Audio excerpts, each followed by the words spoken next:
Welcome to Kannan info Tamil. நம்ம இன்னைக்கு என்ன டாபிக் பார்க்க போறோம் அப்படின்னா, சமீபத்துல இந்தியா தன்னுடைய நியூக்ளியர் டிட்டரண்ட் மற்றும் ஸ்ட்ரைக் கேப்பபிலிட்டிய மிகப்பெரிய அளவுல அதிகப்படுத்த முயற்சி செய்து வந்துகிட்டு இருக்காங்க. அதுவும் குறிப்பா சமீபத்துல நடத்தப்பட்ட மிசைல் சோதனைகள் இந்தியாவின் எதிரிகளுக்கு மிகப்பெரிய அச்சத்தை ஏற்படுத்தியிருக்கு. அணு ஆயுதங்களை கையாளக்கூடிய ஸ்ட்ராட்டஜிக் ஃபோர்ஸ் கமாண்ட் அணு ஆயுதங்களின் செயல்திறனை அதிகரிப்பதற்கு பல திட்டங்களை செயல்படுத்தி வந்துகிட்டு இருக்காங்க. இந்தியா எதற்காக தன்னுடைய அணு ஆயுதங்களின் செயல்திறனை அதிகப்படுத்துவதற்கு முயற்சி செய்து வந்துகிட்டு இருக்காங்க? இந்தியா சமீபத்தில் நடத்திய மிசைல் சோதனைகளோட முக்கியத்துவம் என்ன? இந்தியாவிடம் உள்ள அணு ஆயுதங்களோட உண்மையான சக்தி என்ன?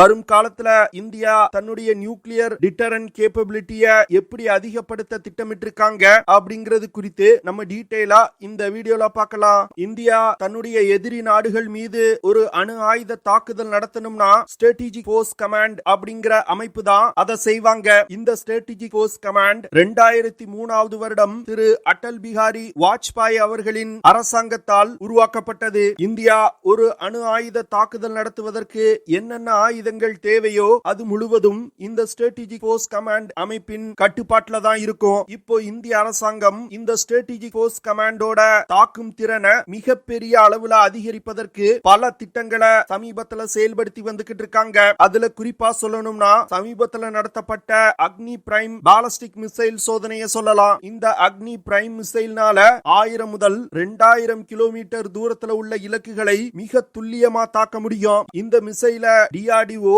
இரவு நேரத்துல சோதனை செஞ்சிருக்காங்க. இதற்கு முக்கிய காரணம் அக்னி பிரைம் மிசைல்ல MIRV அப்படிங்கிற multiple independently targetable reentry vehicle தொழில்நுட்பத்தை இந்தியா ரகசியமா சோதனை செஞ்சிருப்பதா டிஃபென்ஸ் எக்ஸ்பர்ட் சொல்றாங்க. இந்த அக்னி பிரைம் மிசைல்கள் பிரத்யேகமா பாகிஸ்தான் மீது அணு ஆயுத தாக்குதல் நடத்துவதற்காக இந்தியா உருவாக்கி இருக்க மிசைல். 1962ல சீனா இந்தியா மீது தாக்குதல் நடத்தி சில பகுதிகளை கைப்பற்றிய பிறகு இந்தியா ஒரு அணு ஆயுதத்தை உருவாக்கணும் அப்படின்னு முதல்ல முடிவு செஞ்சாங்க. இதனை தொடர்ந்து 1974ல திருமதி இந்திரா காந்தி அவர்களின் ஆட்சி காலத்துல ஸ்மைலிங் புத்தா அப்படிங்கிற ஒரு அணு ஆயுத சோதனை நடத்தப்பட்டது. ஆனா அது ஒரு சிறிய அளவிலான அணு ஆயுத சோதனை. அதற்கு பிறகு 1998ல போக்ரான்ல வச்சு திரு அடல் பிஹாரி வாஜ்பாய் அவர்களின் தலைமையிலான அரசாங்கம் இரண்டாவது மிகப்பெரிய அணு ஆயுத சோதனையை நடத்தினாங்க. இதற்கு பிறகுதான்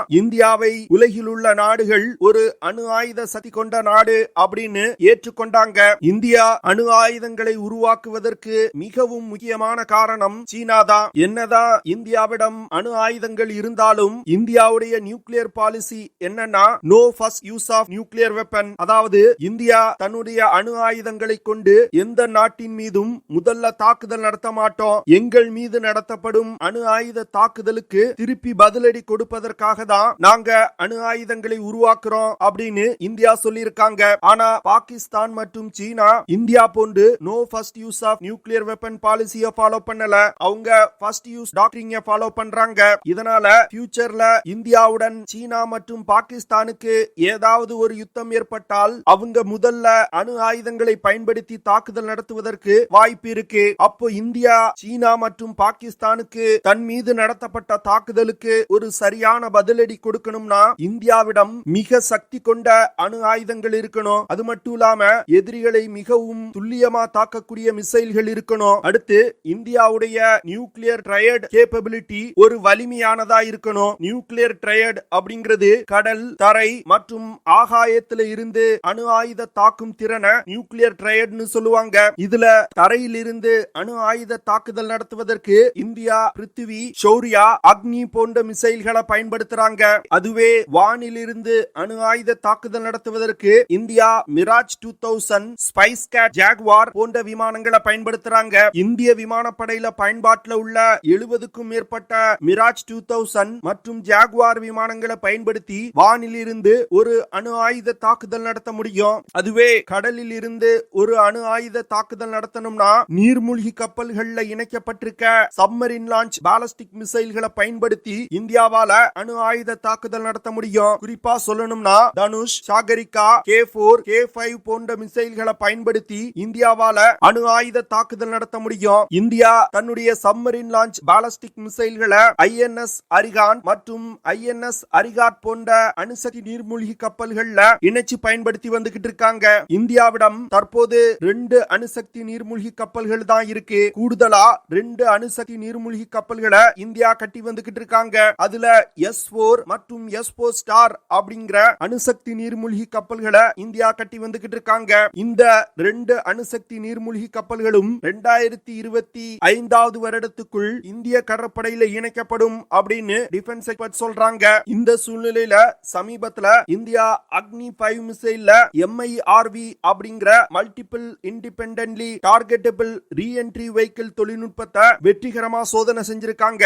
அக்னி 5 இன்டர்கான்டினென்டல் பாலிஸ்டிக் மிசைல்னால 5000 முதல் 8000 கிலோமீட்டர் தூரத்துல உள்ள இலக்குகளை தாக்க முடியும். இவ்வளவு சக்தி வாய்ந்த மிசைல்ல MIRV வார்ஹெட் தொழில்நுட்பம் இணைக்கப்படுவதன் மூலம் இந்தியாவோட அணு ஆயுத தாக்கும் திறன் மிகப்பெரிய அளவில் அதிகரிக்கும். MIRV வார்ஹெட் தொழில்நுட்பம் எப்படி வேலை செய்யும்னா அக்னி 5 மிசைல் எதிரியின் இலக்கை நோக்கி லான்ச் செய்யப்பட்டவுடன் ஒரு குறிப்பிட்ட தூரம் வரைக்கும் டிராவல் செய்யும். அதற்கு பிறகு அக்னி 5 மிசைல்ல இருந்து 10 முதல் 12 அணு ஆயுதங்கள் பிரிந்து வெவ்வேறு தூரத்துல வெவ்வேறு திசைகள்ல இருக்கக்கூடிய இலக்குகள் மீது அணு ஆயுத தாக்குதல் நடத்தும். இப்படி ஒரே மிசைல் 10 முதல் 12 வார்ஹெட்டுகளா பிரிந்து தாக்குதல் நடத்தும் பொழுது எதிரிகளின் எந்த ஒரு ஏர் டிஃபென்ஸ் சிஸ்டத்தாலும் தடுக்க முடியாது. இதனால இந்தியாவுடைய அணு ஆயுத தாக்கும் திறன் மிகப்பெரிய அளவில் அதிகரிக்கும். அக்னி 5 மிசைல்னால 3000 முதல் 4000 கிலோகிராம் எடை கொண்ட அணு ஆயுதங்களை சுமந்து சென்று தாக்குதல் நடத்த முடியும். குறைவான தூரத்தில் உள்ள இலக்குகள் மீது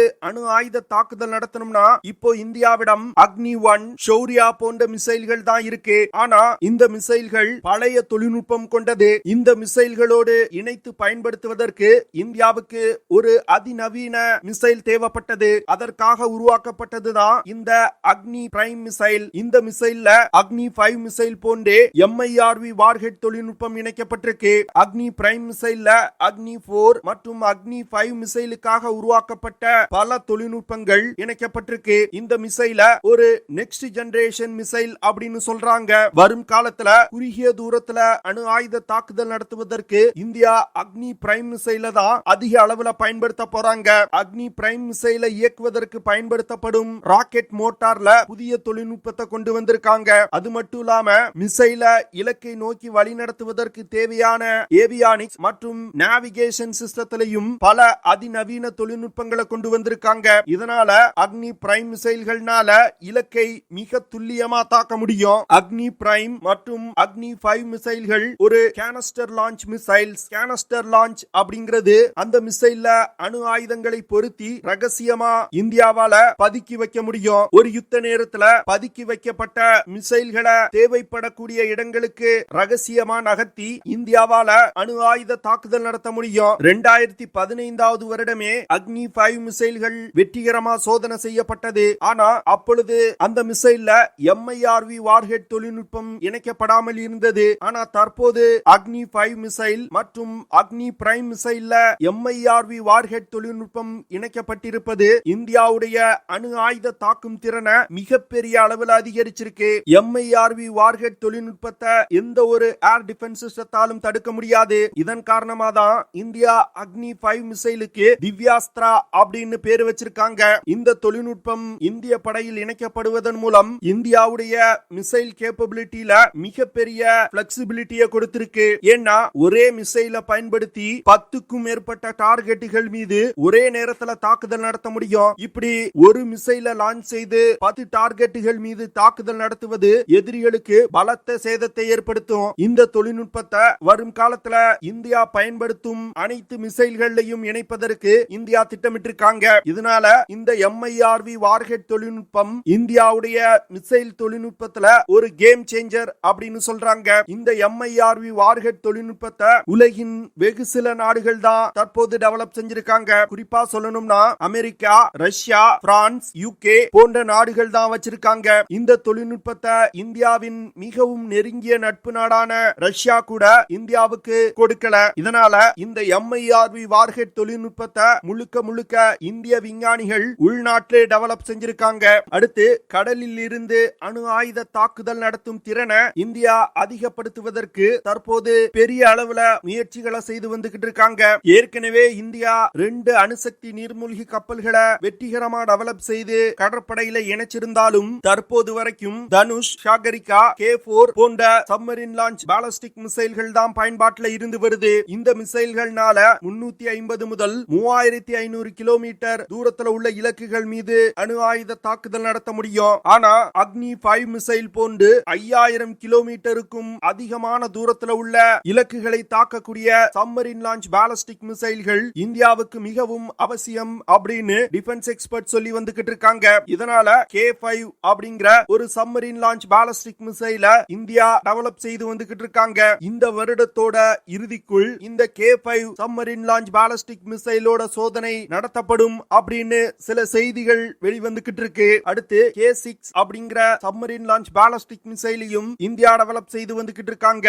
இந்த மிசைல்னால 6000 கிலோமீட்டருக்கும் அதிகமான தூரத்துல உள்ள இலக்குகள் மீது அணு ஆயுத தாக்குதல் நடத்த முடியும். இந்த K series of submarine launch ballistic மிசைலையும் இந்தியா MIRV வார்ஹெட்டுகளை இணைப்பதற்கு திட்டமிட்டிருக்காங்க. தற்போது பயன்பாட்டில் உள்ள K4 மற்றும் K15 சப்மரின் லான்ச் பாலிஸ்டிக் மிசைல்கள் சிறிய அணுசக்தி நீர்மூழ்கி கப்பல்களான INS அரிகாந்த் மற்றும் INS அரிகாட் நீர்மூழ்கி கப்பல்கள்ல பயன்படுத்துவதற்காக உருவாக்கப்பட்டிருக்கு. இந்தியா புதிதாக டெவலப் செய்து வரும் K5 மற்றும் K6 சப்மரின் லான்ச் பாலிஸ்டிக் மிசைல்கள் பெரிய அணுசக்தி நீர்மூழ்கி கப்பல்களான S4 மற்றும் S4 ஸ்டார் நீர்மூழ்கி கப்பல்கள்ல பயன்படுத்துவதற்கு இந்தியா திட்டமிட்டிருக்காங்க. கடலில் இருந்து அணு ஆயுத தாக்குதல் நடத்தும் திறன் இந்தியாவுக்கு மிகவும் முக்கியம். ஏன்னா இந்தியா தரையில் இருந்து அணு ஆயுத தாக்குதல் நடத்துவதற்கு அக்னி 5 மிசைல்களை இந்தியாவின் ஏதாவது ஒரு பகுதியில தான் பதுக்கி வச்சிருப்பாங்க.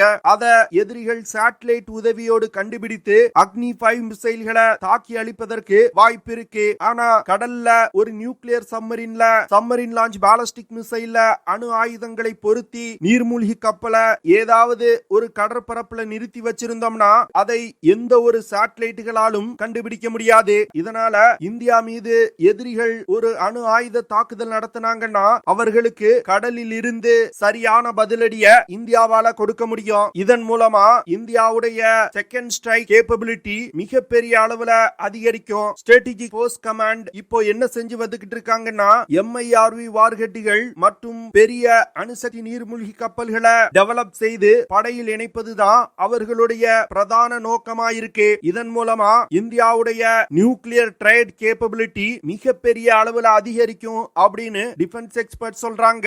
அக்னி 5 மிசைல்ல MIRV வார்ஹெட்டுகள் இணைக்கப்படுவதை விட சப்மரின் லான்ச் பாலிஸ்டிக் மிசைல்ல MIRV வார்ஹெட்டுகள் இணைக்கப்படுவது ரொம்ப அவசியமா டிஃபென்ஸ் எக்ஸ்பர்ட்ஸ் பார்க்கறாங்க.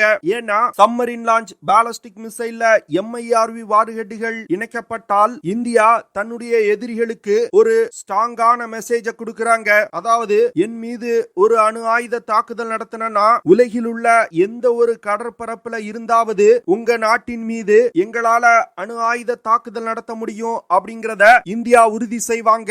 இதன் காரணமாக தான் MIRV வார்ஹெட் தொழில்நுட்பம் இந்திய மிசைல்களை இணைக்கப்படுவது ஒரு கேம் சேஞ்சரா டிஃபென்ஸ் எக்ஸ்பர்ட்ஸ் பார்க்கறாங்க. இது போன்ற பல விஷயங்கள் மூலமா இந்தியா தன்னுடைய நியூக்ளியர் ட்ரேட் கேப்பபிலிட்டிய மிகப்பெரிய அளவுல அதிகரிச்சு வந்துகிட்டு இருக்காங்க. ஓகே ஃப்ரெண்ட்ஸ், நம்ம வீடியோவோட நிறைவு பகுதிக்கு வந்துட்டோம். இதெல்லாம் தான் நான் உங்ககிட்ட ஷேர் பண்ணணும் அப்படின்னு நினைச்ச விஷயங்கள். ஐ ஹோப் நான் ஷேர் பண்ண விஷயங்கள் உங்களுக்கு பிடிச்சிருக்கும்னு நினைக்கிறேன். அப்படி பிடிச்சிருந்துச்சுன்னா ஷேர் பண்ணுங்க, லைக் பண்ணுங்க, கமெண்ட் பண்ணுங்க. மறக்காம நம்ம சேனலுக்கு சப்ஸ்கிரைப் பண்ணுங்க. See you in the next video. Jai Hind.